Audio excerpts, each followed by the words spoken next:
एक समय की बात है जब एक शहर में मनीष नाम का लड़का अकेला ही रहता था और उसका परिवार गांव में रहता था। उसके माँ बाप उसे अक्सर गांव बुलाते थे, पर मनीष को गांव में बिल्कुल अच्छा नहीं लगता था। एक दिन जब मनीष हमेशा की तरह बैठा वहाँ चाय पी रहा था कि तभी वहाँ एक लड़की आती है जिसने फटे पुराने कपड़े पहने होते हैं, पर शक्ल से वो बड़ी ही खूबसूरत होती है। मनीष तो उसको एक बार देखता है तो देखता ही रह जाता है। उस लड़की के हाथ में ढेर सारे फूल होते हैं और वो मनीष के पास आकर बोलती है, फूल ले लो बाबूजी, देखो कितनी सुंदर और ताजे फूल हैं। तभी मनीष कहता है, फूल? नहीं नहीं, मैं फूल का क्या करूँगा। तभी वो लड़की कहती है, अरे ले लो बाबूजी, अपनी बीवी को दे देना, वो बहुत खुश हो जाएगी। मनीष उस फूल वाली की बात सुनकर हंस पड़ता है और फूल वाली से बोलता है, मेरी तो अभी शादी भी नहीं हुई। तभी वो लड़की बोलती है, ओह ऐसा है क्या? तो ये फूल उसे दे देना जिससे आप शादी करना चाहते हो, देखना वो कितनी खुश हो जाएंगी। तभी मनीष कहता है, अरे पर मेरी जिंदगी में तो कोई लड़की है ही नहीं, तो किसे दूं? तभी वो लड़की कहती है, ओफो, ये तो बड़े दुख की बात है कि आप जैसे सुंदर लड़के की जिंदगी में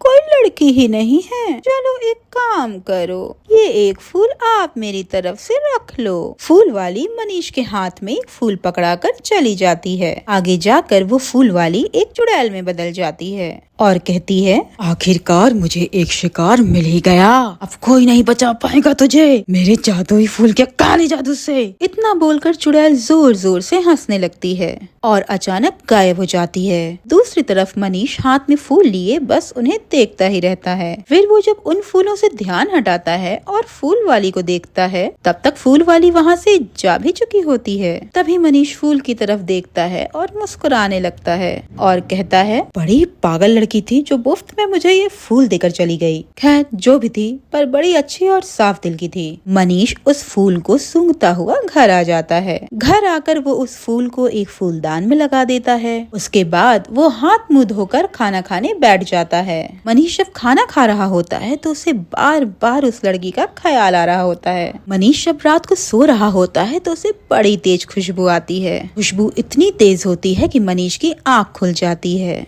तभी मनीष बोलता है, इतनी तेज खुशबू आखिर आ कहाँ से रही है? मनीष के दिमाग में वो खुशबू इस कदर चढ़ जाती है कि वो सो नहीं पाता।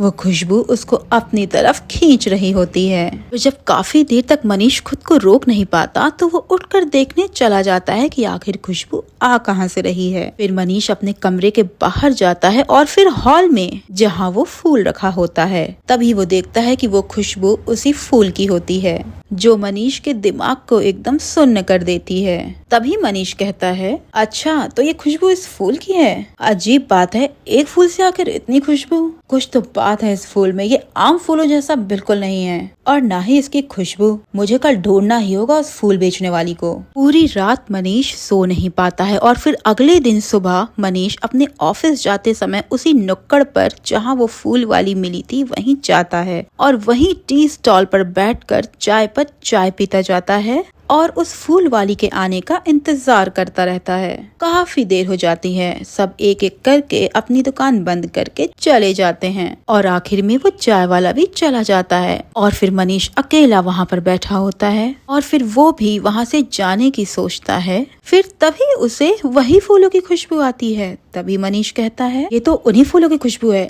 लगता है वो आ गई, वो यही कहीं आसपास है। मनीष इतना बोलता ही है कि तभी वो फूल वाली उसके सामने आकर खड़ी हो जाती है और कहती है, अरे बाबूजी, आप इतनी रात को यहाँ अकेले में क्या कर रहे हो? सारी दुकानें तो बंद हो चुकी है। तभी मनीष कहता है, मैं तुम्हारा इंतजार कर रहा हूँ कब से।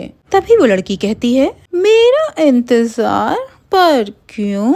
तभी मनीष कहता है, वो जो फूल तुमने मुझे कल दिया था उसकी खुशबू मुझे हर वक्त परेशान कर रही है। मैं पूरी रात सो नहीं पाया, बस बार बार एक तुम्हारा ही ख्याल आ रहा था। मैं बस तुमसे ये कहना चाहता हूँ कि मैं तुम्हारे बिना नहीं रह सकता, तो मेरे साथ चलो मेरे घर पर, मैं तुमसे शादी करना चाहता हूँ। ये सुनकर फूल वाली मन ही मन मुस्कुराती है। उसकी मुस्कुराहट एकदम ऐसी होती है कि जैसे वो किसी मकसद में कामयाब हो गई हो। वो बिना कुछ कहे मनीष के साथ उसके घर चल देती है और उससे शादी कर लेती है। मनीष के दिमाग में उस फूल की खुशबू हर वक्त ऐसे चढ़ी होती है कि उसे उस फूल वाली के अलावा और कुछ भी दिखाई नहीं देता। उन दोनों की शादी के बारे में किसी को पता नहीं होता और दोनों को साथ रहते करीब महीना हो जाता है। मनीष का दिमाग फूल वाली पूरी तरह अपने कब्जे में करके रखती है। एक दिन जब मनीष हमेशा की तरह ऑफिस जाता है तो उसके जाते ही फूल वाली चुड़ैल बन जाती है और कहती है, आज अमावस है और आज मुझे अपना पूरा काम करना होगा।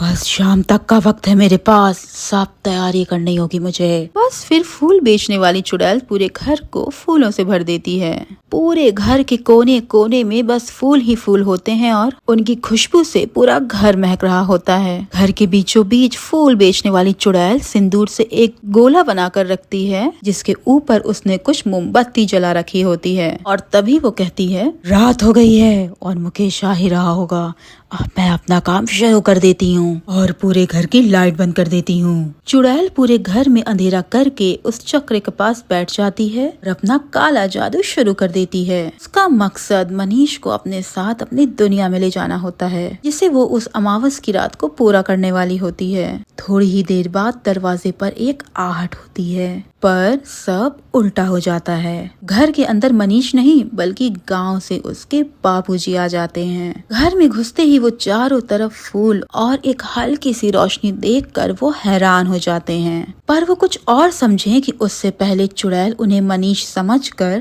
अपने साथ अपनी दुनिया में ले जाती है। फिर उसके बाद मनीष की माँ घर के अंदर अपना पैर रखती है और कहती है, अरे ये मनीष के बाबूजी अभी तो अंदर घुसे थे, तो अचानक कहाँ चले गए ये, और घर में भी कोई दिखाई नहीं दे रहा। माँ पूरे घर में मनीष के बाबूजी को ढूंढ ही रही होती है कि अचानक पीछे से मनीष आ जाता है। फूल बेचने वाली चुड़ैल के गायब होते ही मनीष के ऊपर से उसके फूलों का जादू खत्म हो जाता है और उसे एकदम होश आता है। तो वो कहता है, माँ आप यहाँ अचानक कैसे? तभी उसकी माँ कहती है, मैं यहाँ कैसे? ये पता तेरी हिम्मत कैसी हो गई बिना हमसे बताए शादी करने की? कल हमने फोन किया तो तेरी बीवी ने फोन उठाया था, अभी हम आज ही आ गए। काफी देर मनीष सोचता है, फिर उसे सब याद आ जाता है और वो कहता है, शादी? हाँ वो फूल बेचने वाली से शादी। हाँ माँ, मैंने उससे शादी कर ली थी, पर मैंने ऐसे कैसे शादी कर ली उससे? तभी मनीष की माँ कहती है, अरे तू ये सब क्या कहे जा रहा है, मुझे तो कुछ समझ नहीं आ रहा, और ऊपर से तेरे बाबूजी भी घर में नहीं है। मनीष पूरे घर में ढूंढता है, पर ना बाबूजी मिलते हैं और ना फूल बेचने वाली, दोनों ही घर में नहीं होते। मनीष ये पूरी कहानी अपनी माँ को सुनाता है और वो समझ जाती हैं कि आखिर क्या गड़बड़ है। मनीष की माँ मनीष को उसी जगह पर लेकर जाती है जहाँ वो उससे फूल वाली पहली बार मिली थी, पर वहाँ कुछ पता नहीं चलता और वापस दोनों घर आ जाते हैं। वहीं दूसरी तरफ चुड़ैल मनीष की जगह एक बुढ़े आदमी को अपने साथ देकर चौंक जाती है और कहती है, अरे ये क्या,